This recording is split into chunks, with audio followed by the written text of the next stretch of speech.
Hi, it's me again with Corel Draw Tips and Tricks, and I just made 2 videos on this.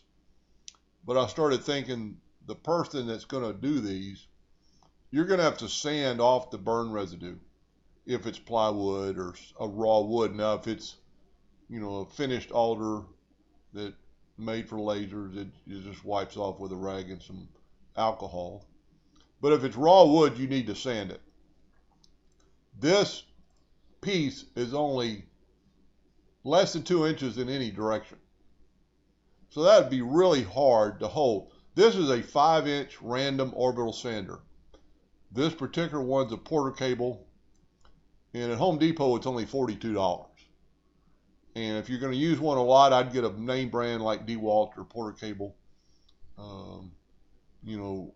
I just looked at Home Depot, and you can get a Black & Decker that wouldn't be a bad brand for $24. It saves you a tremendous amount of time.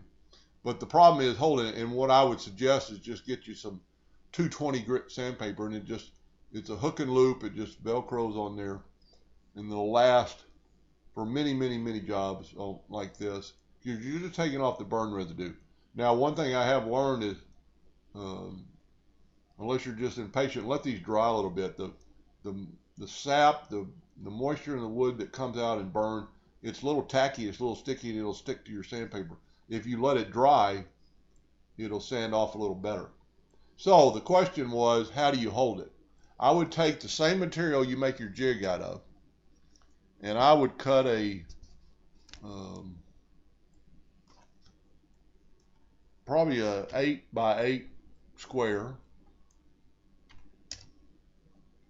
and let's put it in the center of the page. Then I would take one of your jig cutout pieces and put it in the center of the page, and I would cut this out, and that will hold the piece that you just engraved in there, and it won't jiggle around, and it won't break because it's, pretty tight. The piece will fit in there, and you can sand away, flip it over, sand the other side, take your air compressor and blow off the dust, and you're done. And then if you're going to finish it with a shellac or a lacquer, but that's really handy. You could maybe do 2 at a time, but if you did more than 2, you're going to get some vibration, and these could pop out of the hole. And it's not any faster because you're going to do them 1 at a time, and then you're going to flip it over and do the other side.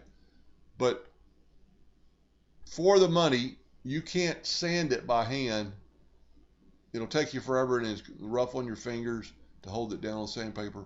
And it needs to be sanded. I kind of get frustrated when people show off their stuff on Facebook that has not been sanded.